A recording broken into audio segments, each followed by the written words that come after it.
Hey, Bulls and Bears, it is December 23rd, 2022. Thank you for being here. Today, let's get back into the used car price news. And there is a vehicle recession happening right now with prices actually dropping, which is a big change from the last couple years where prices were actually rising. In many cases, people could even sell their vehicle a year later and get out of it more than what they paid for it, which is unprecedented. If you look back at many, many decades, that hasn't happened. But 2020, as most of us know, turned the world, including the financial world and the economic world, upside down and inside out. So let's talk about what's happening with Carmax. We've previously talked about Carvana quite a few times, how I think Carvana is on the brink of failure. It's not new news. It's been on the decline for a while now. But now we have Carmax out here. Let's take a look at this article. And yes, Carmax is one of the latest victims of the automobile recession. What has Carmax been up to and what's been happening there? Well, one, they have stopped doing share buybacks because of their profits. Also, they're pausing hiring. And in addition, they are cutting expenses after reporting an 86% drop in profits in the third quarter. An 86% drop, folks, that's huge. Also, Carmax announced that they slowed down their vehicle purchases in the third quarter, which is interesting because a lot of these companies went out and really bought a lot of vehicles at the beginning of the year. Now that prices are falling and they're much lower than they were at the beginning of the year, these companies are in trouble. There's actually a local car dealership here that just went out of business. And folks, this is why in business, it really pays, literally pays, to be forward looking.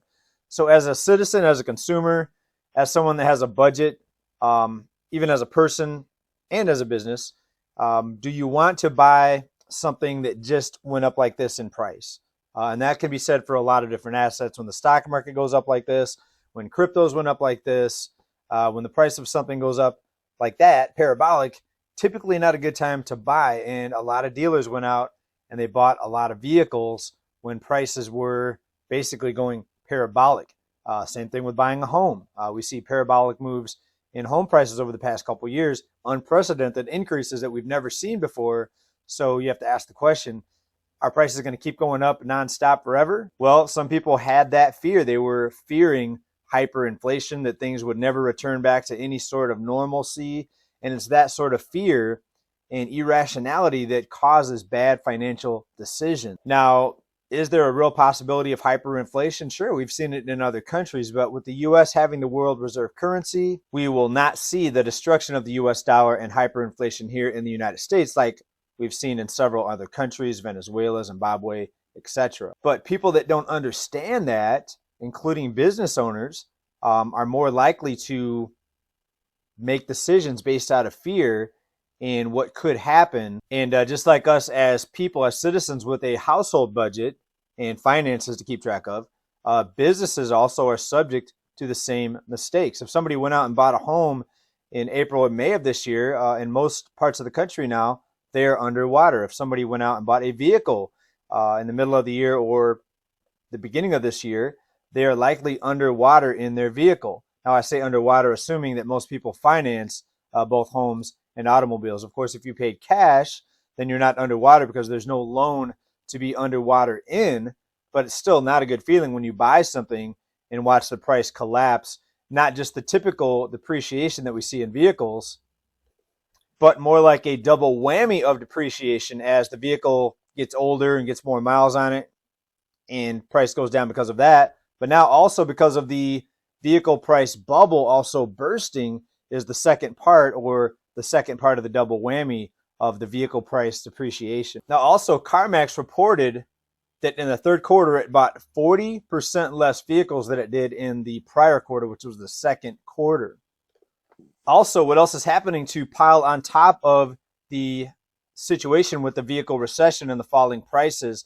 We have the perfect storm out of the Daily Mail. They laid it out here very well. Perfect storm, vehicle repossessions rocket as the average monthly payment for new cars jumps 26% in 3 years, and prolonged inflation put pressure on household budgets. Yes, pressure on household budgets. That's, to put it lightly, people, their savings, most people, I should say, their savings have plunged to financial crisis levels. Now, considering the dire state of the U.S. consumer, normally we would see prices dropping even faster than they are right now, but we have a lot of things in play keeping the cost of living propped up, keeping prices propped up. Here's another example.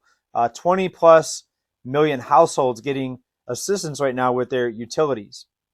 Right? Think about if all these households, and it's 20 million households, that could equal about 70 or 80 people, or 70, 80 million people. Think about if they had to pay their utility, if they didn't have assistance, that would be less money that they'd have to available to go out and spend buying vehicles, buying groceries. So you can make the argument that helping someone in one place is giving people extra money to spend in another place, causing prices to remain elevated. Also, look at the rent moratoriums. We talked about this a couple weeks ago, how at the end of the month, the Los Angeles rent moratorium was set to expire. Well, they went ahead and just extended that to now the end of January. And we had asked the question in a previous video, will we see a surge of homeless, a new homeless population, a surge once this expires? Well, they may never let it expire. They just kick the can down the road a little bit further, and now it's to the end of January. And that's also the California eviction moratorium is now, as of now, it's to be the end of January. But my guess and my intuition is they're going to extend it once again. The same thing with all of the assistance programs now with all these people that can't pay their utilities. They're going to have to keep extending. Otherwise, you're going to see millions of households get their power cut off, get their heat cut off. I don't think any administration wants to let that happen under their watch. So in order to keep the economy from really plunging, they're just going to have to keep this handout, this assistance economy ongoing, no end in sight. Otherwise, you would see a true, not just a recession, a depression hit instantly. Right? With tens of millions of people all at once, with no heat, no electricity, being evicted. It's not going to happen that quickly. It's going to be slow motion because of all these programs that are slowing down the actual crashing of the economy. So instead of addressing the real underlying problem here, which is the cost of living is too high, what they're doing is they're putting a Band-Aid on a broken leg, and they're treating the symptoms instead of treating the actual cause of the pain or the actual disease, which is the monetary system, the cost of living, all the quantitative easing and programs that cause this inflation, all of the policies that cause this inflation. All right, folks, so please let me know down in the comments, what do we think about Carmax? They've drastically cut back on the number of vehicles that they're buying. They have stopped hiring. They're doing cost cutting.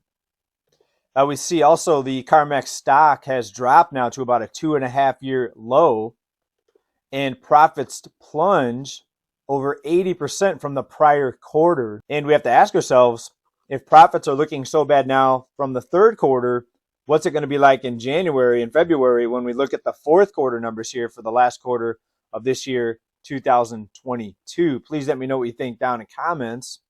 And people, I just want to wrap this report up with an interesting news story here. Let's take a look at this on a different topic, but still has to do with the economy. And I almost couldn't believe this. Chick-fil-A that paid workers with sandwiches instead of actual money was just fined by the Labor Department. All right, here's the background behind it. The Labor Department released a statement saying that employees at a Hendersonville outlet were asked to direct traffic, and they were going to be paid with meal vouchers rather than wages. And that, they're saying, is a violation of minimum wage provisions. So let me just chime in here with my 2 cents.